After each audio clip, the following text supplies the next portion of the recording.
Emily Lutke is awesome. She's starting a brand new program for us and coming in as a brand new teacher. Normally, I would not hire someone as a brand new teacher to begin a program. I just think it's hard enough figuring out what to do when you're just beginning.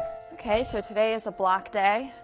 So we will start out with a long art class. But she's astounding. What impressed us the most was her attitude is always about what students can do, not what they can't do. Then we'll go out to the grocery store, and as soon as they get back, they'll go to lunch. Right after lunch, job skills, a reading lesson, and they go to gym class at the very end of the day and pack up and go home. I just have so much admiration for this young teacher who just came in and took the bull by the horns.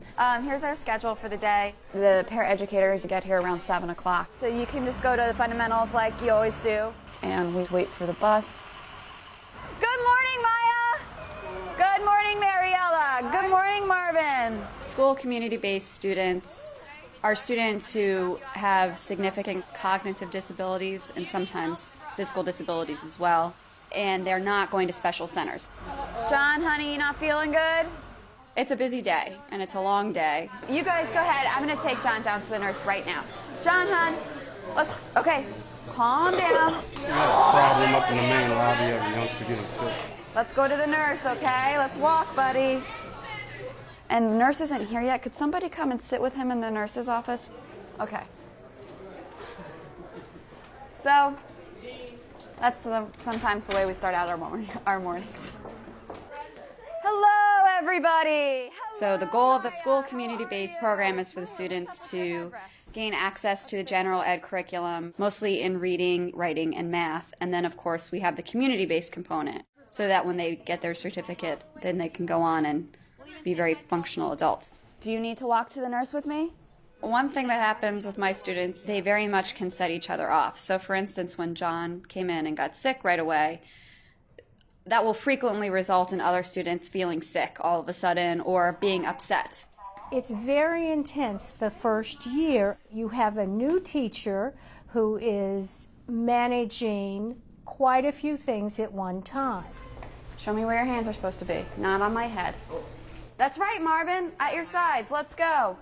Even in the school community-based program, expectations are very high for all students, so that puts a lot of pressure on teachers. Moving to the art class is always harder. I just wish it didn't happen first thing in the morning because this is my planning period. So. One of the things I always take great pride in with Blake students is how tolerant they are. They're very accepting, they're very tolerant.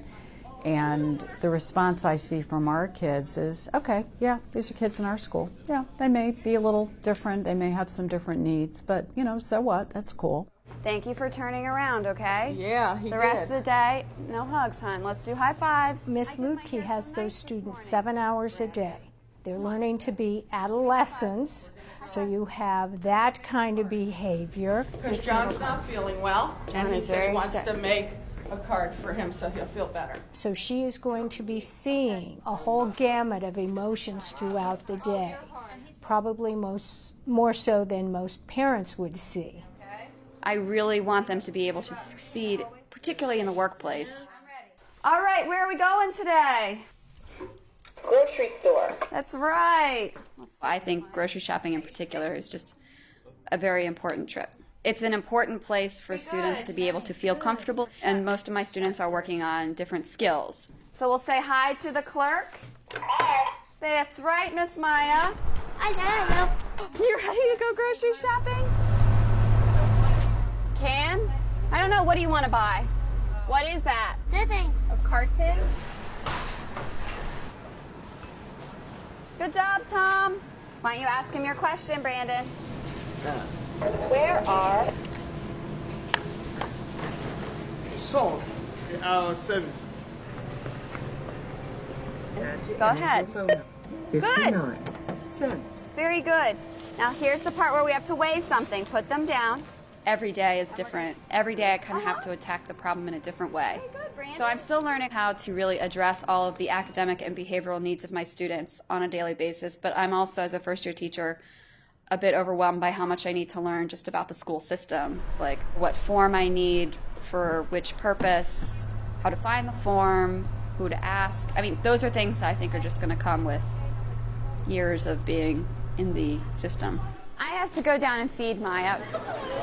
I like working with a lot of other adults. It's really nice because they're all very willing to give me feedback on how I'm doing and give me great suggestions. With these kids, sometimes you have to be so creative, and I'll have somebody from InterActCom or the speech pathologist come in, and I'll ask her, you know, how can we do this? Something's not working. Someone will have a great idea. So that's what the great thing about it is. The only thing I have trouble with is keeping it all straight. Time management is a major piece that we work with new teachers, because you're not just working with the student who you can mold, but you're also working with another adult who has their idea of what should be going on in the classroom. If I had a goal for the general ed students who come in contact with the school community-based students, my goal is that they learn how to be comfortable talking to someone who's not exactly like they are. I think it's really important to learn that when you're young, that people who have disabilities are just like everybody else. I think I'll take it because I want to make sure it works. You know, and you'll show me how to use it when you come back? Yeah. Mike Walsh has been a very good resource for me. I'm a consulting teacher, and what we do is go into classrooms and support new teachers, novice teachers who are coming in, and we help them learn about Montgomery County's standards of teaching. We help them learn about curriculum. We help them learn the ropes and supply any kind of supports that we can. The intent of all of this is teacher retention. The disruption caused by teachers coming and going certainly impacts the overall effect of our educational process. So we want to attract the very best teachers we can, and then we want to keep them. It's a whole network of people who are dedicated to ensuring Emily's as well as every other new teacher's success. It's the Altum Essay reports. Good, good, good, good, good, good, good. I think the idea behind the Altum Essay is that students who have disabilities should have access to the general education curriculum. And I think it's critical for the students too, because they want to have benchmarks just like any other student would. Do you stay healthy by eating candy? No, candy's bad. Where's exercise? It's very helpful that my principal and that the staff here is incredibly supportive of this brand new program. That's helped me tremendously. Okay, let's get a good stretch.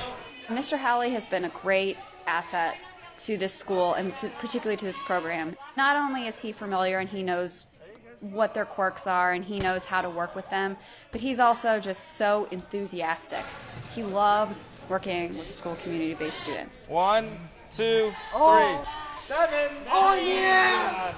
I will have this cookie because I haven't had lunch yet.